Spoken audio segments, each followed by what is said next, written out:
Assalamualaikum warahmatullahi wabarakatuh. Gimana kabarnya anak-anak semua? Sehat ya? Alhamdulillah. Semoga kalian senantiasa diberikan kesehatan oleh Allah dan tetap semangat dalam belajar meskipun belajar secara mandiri dan ditemani oleh orang tua kalian. Puji syukur alhamdulillah pada kesempatan kali ini kita semua dalam keadaan sehat, masih bisa menikmati udara yang segar, menyejukkan. Itu semua merupakan karunia dari Allah Subhanahu wa Ta'ala. Mari kita senantiasa mengingat itu sebagai sebuah nikmat. Saya mengucap kalimat hamdalah. Alhamdulillahirabbil alamin. Baik anak-anakku sekalian, pada kesempatan kali ini di semester genap ini kita akan mulai belajar kembali tentang sejarah kebudayaan Islam. Sejarah kebudayaan Islam di semester genap atau semester kedua ini di kelas 5 kita awali belajar tentang khalifah atau khulafaur rasyidin. Siapa yang tahu apa itu khalifah atau khulafaur rasyidin? Kalian sudah tahu? Kalian pintar. Yang belum tahu, mari kita belajar bareng-bareng. Yang sudah pintar, yang sudah tahu, jangan sombong. Yang belum tahu, jangan minder. Mari kita belajar bersama-sama. Apa itu khulafaur rasyidin? Khulafaur rasyidin. Pengertian dari khulafaur rasyidin adalah kalimat khulafaur rasyidin itu berasal dari dua suku kata. Yang pertama adalah khulafa yang merupakan kata jamak dari khalifah yang memiliki arti sebagai pengganti. Dan yang kedua adalah ar-rasyidin yang merupakan artinya mendapat petunjuk. Itu secara bahasa. Nah, secara istilah, maka makna dari khulafaur rasyidin itu dapat diartikan sebagai para pengganti Rasulullah yang mendapatkan petunjuk dari Allah Subhanahu wa Ta'ala. Jadi, khulafaur rasyidin itu mereka menggantikan Rasulullah dalam beberapa hal. Jadi tidak semua hal yang ada pada Rasulullah itu dapat digantikan oleh para sahabat atau para khulafaur rasyidin. Meskipun mereka dianggap sebagai penggantinya Rasulullah. Dan mereka semuanya dapat petunjuk dari Allah Subhanahu wa Ta'ala.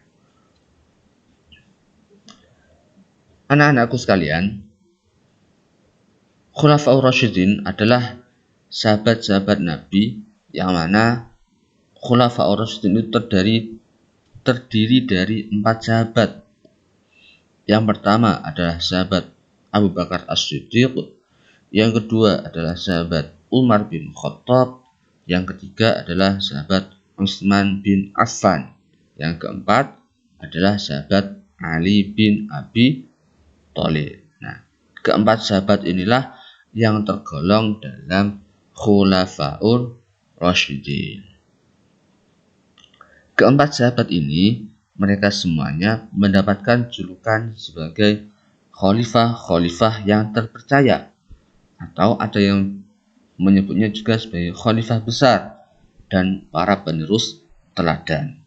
Itu adalah julukan yang disematkan oleh masyarakat pada zaman itu kepada para khulafaur rasyidin. Nah, tugas-tugas apa saja yang dimiliki oleh Rasulullah ketika masa hidupnya? Secara garis besar, tugas tersebut adalah ada 3. Yang pertama, Rasulullah atau Nabi Muhammad SAW, tugas yang diemban yang pertama adalah sebagai pemimpin negara.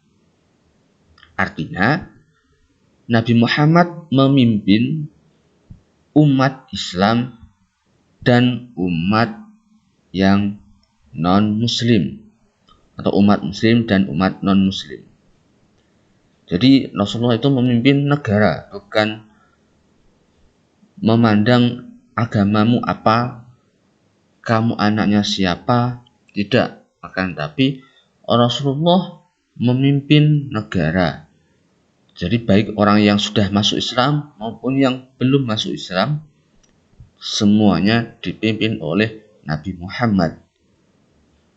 Karena Nabi Muhammad adalah Nabi yang sayang kepada umatnya. Dan kalau kita mengingat pada pelajaran kelas 4, Nabi Muhammad adalah rahmatan lil alamin. Jadi rahmat bagi seluruh alam. Itu tugas pertama Nabi Muhammad, yaitu pemimpin negara. Tugas kedua dari Nabi Muhammad adalah pemimpin agama. Pemimpin agama yang diemban oleh Rasulullah itu memimpin umat Islam dalam mempertahankan kemurnian agama di berbagai aspek kehidupan. Jadi Nabi Muhammad itu pemimpin agama, karena Nabi Muhammad diutus oleh Allah untuk menyebarkan agama Islam. Maka yang dipimpin oleh Nabi Muhammad itu adalah agama apa? Ayo, siapa yang tahu? Betul. Yang dipimpin oleh Nabi Muhammad itu adalah agama Islam. Terus bagaimana dengan orang-orang yang belum masuk Islam? Orang-orang yang belum masuk Islam tetap dipimpin oleh Nabi Muhammad, tapi dalam hal sebagai pemimpin negara.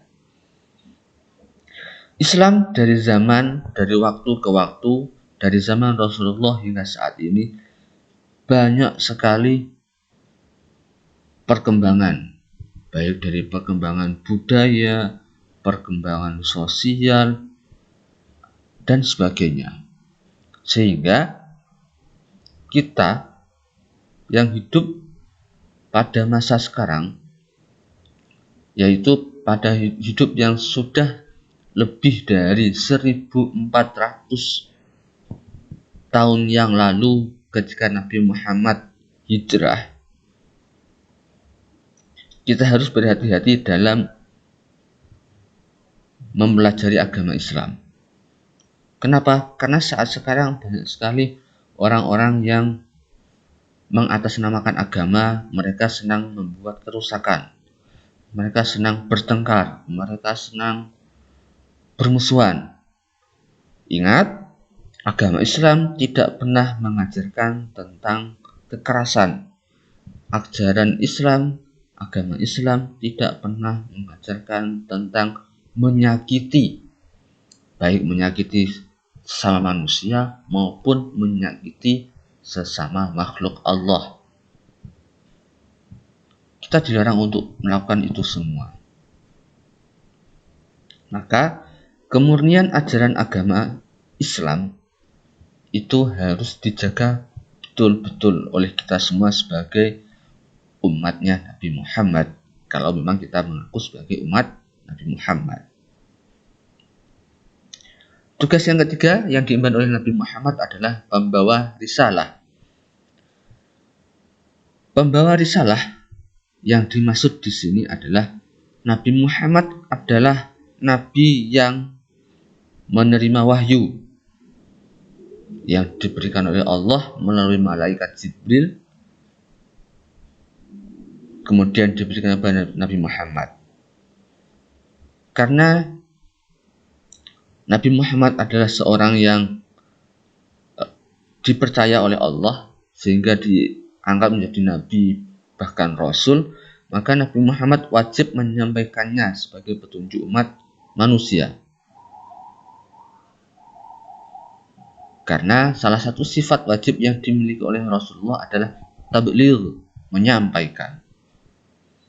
Oleh sebab itu, apa-apa yang diterima oleh Nabi Muhammad dari Allah, baik yang langsung dari Allah maupun melalui malaikat Jibril, wajib disampaikan oleh Nabi Muhammad kepada umat manusia. Salah satu hal contoh wahyu yang diterima oleh Nabi Muhammad adalah Al-Quran. Al-Quran yang selama ini kita baca. Kalau kita memang sering membaca Al-Quran, pasti tahu maknanya, isinya, bagaimana nikmatnya membaca Al-Quran. Itu pasti kita semua akan merasakan kalau kita menerima itu dengan baik, mempelajarinya dengan baik, dan ketika membacanya itu dengan tartil, dengan fasih, insya Allah kita akan menemukan namanya nikmat hidup, kedamaian hati.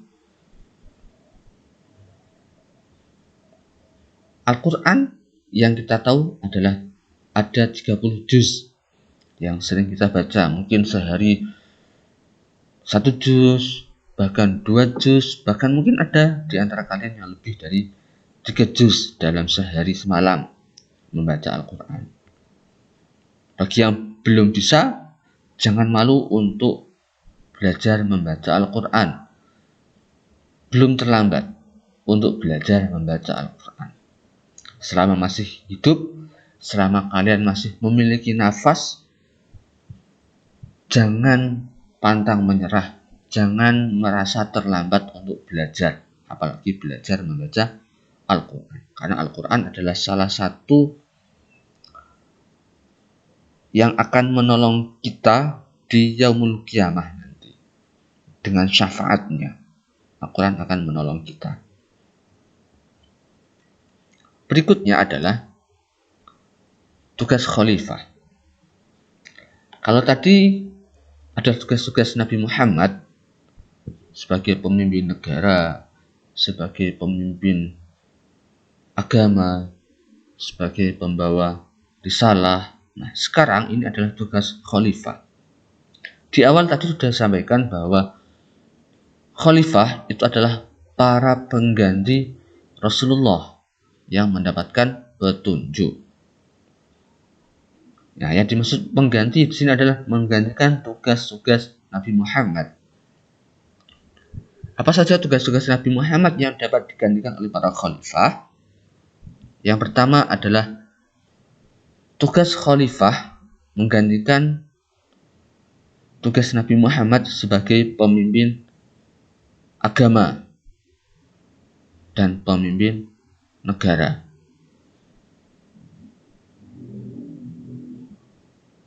Ini adalah tugas para khalifah. Jadi tugas-tugas untuk melindungi sesama makhluk, sesama manusia meskipun beda agama, itu adalah tugas-tugas para khalifah. Dan juga pemimpin sebagai pemimpin negara, itu juga tugas yang dapat digantikan oleh khalifah. Tugas Nabi Muhammad yang dapat digantikan oleh para khulafaur rasyidin adalah tugas memimpin agama dan tugas pemimpin negara. Itu adalah tugas-tugas yang digantikan oleh khulafaur rasyidin. Sedangkan tugas Rasulullah sebagai pembawa risalah merupakan tugas khusus yang diberikan Allah kepada Nabi.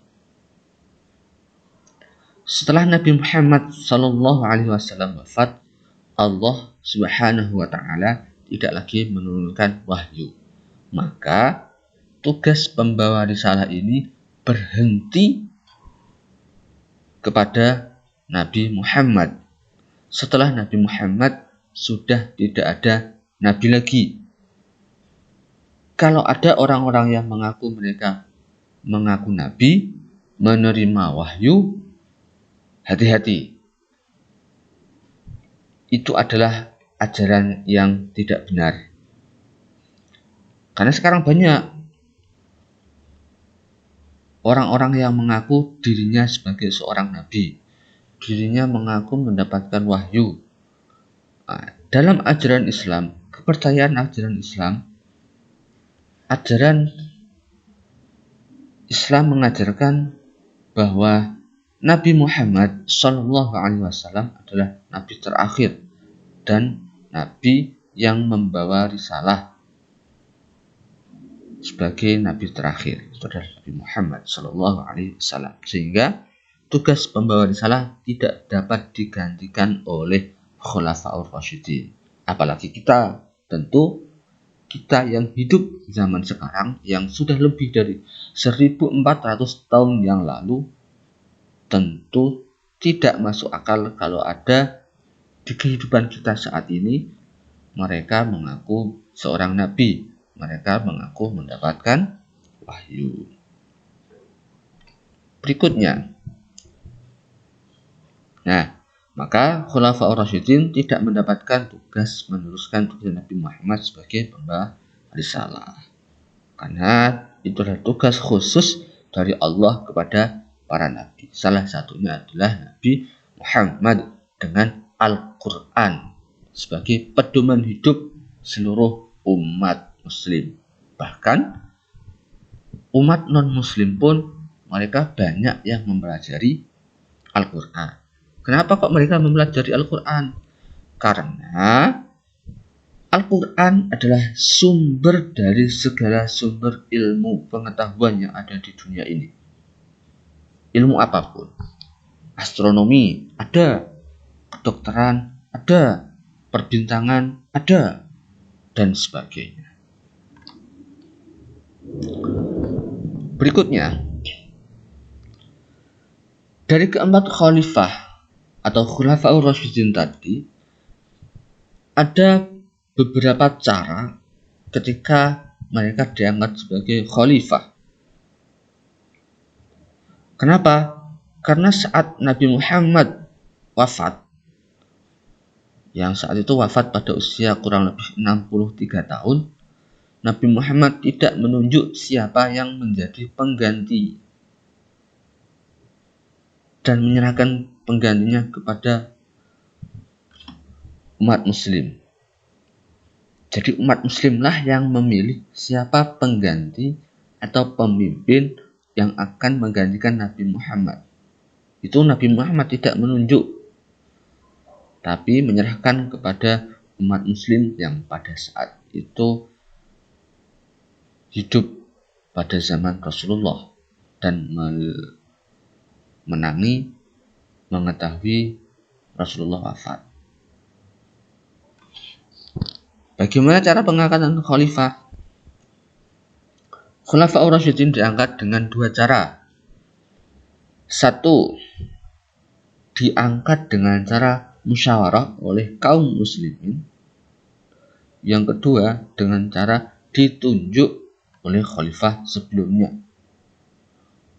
Padahal tadi ada 4 khalifah, tapi cara pengangkatannya ada 2, yaitu dengan cara musyawarah dan juga dengan cara ditunjuk. Karena Rasulullah tidak menunjuk siapa penerusnya, siapa pemimpin setelah Nabi Muhammad wafat. Terus siapa saja yang diangkat sebagai khalifah dengan cara musyawarah? Khalifah yang diangkat dengan cara musyawarah adalah, yang pertama adalah Abu Bakar As-Siddiq, yang kedua adalah Utsman bin Affan, yang ketiga adalah Ali bin Abi Thalib. Jadi ketiga sahabat inilah cara pemilihan dan diangkat sebagai khalifah dengan cara musyawarah. Terus siapa yang diangkat dengan cara ditunjuk oleh khalifah sebelumnya, yaitu adalah Umar bin Khattab, yang mana dicalonkan atau ditunjuk oleh Abu Bakar As-Siddiq. Nah, setelah Nabi Muhammad wafat, kaum Muhajirin dan kaum Ansor mengadakan musyawarah di balai pertemuan yang namanya Saqifah Bani Sa'idah yang berada di kota Madinah. Nah, disinilah pertemuan itu terjadi di Saqifah Bani Sa'idah dan mendapatkan hasil Khalifah Abu Bakar As-Siddiq diangkat sebagai Khulafaur Rasyidin. Dan pemilihan itu terpilih dengan cara musyawarah mufakat.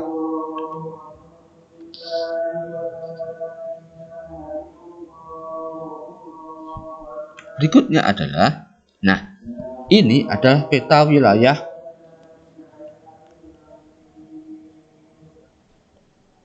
ketika Khulafaur Rasyidin berkuasa atau perkembangan agama Islam setelah Rasulullah wafat. Dari Abu Bakar As-Siddiq, kemudian Umar bin Khattab, kemudian Utsman bin Affan, dan Ali bin Abi Thalib. Ini adalah wilayah-wilayah perluasan, wilayah-wilayah kekuasaan Islam pada saat itu.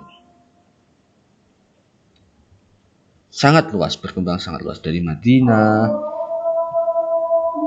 terus di situ sampai Oman, sampai Libya, dan sebagainya.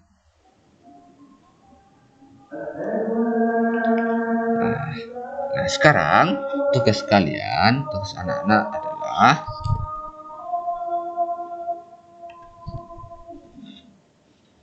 satu, carilah pengertian dan informasi tentang Khulafaur Rasyidin.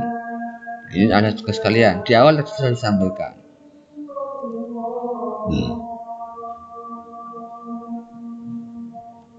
Yang kedua, tugas kalian adalah sebutkan nama-nama khalifah. Di awal itu juga ada. Tinggal memutar ulang atau mencari tahu.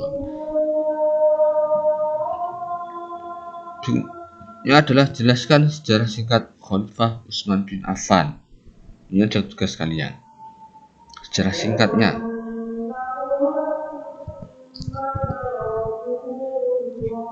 Oke anak-anak, demikian itu tadi penjelasan awal tentang Khulafaur Rasyidin, yang mana terdiri dari 4 sahabat, yaitu Abu Bakar As-Siddiq, Umar bin Khattab, Utsman bin Affan, dan Ali bin Abi Thalib.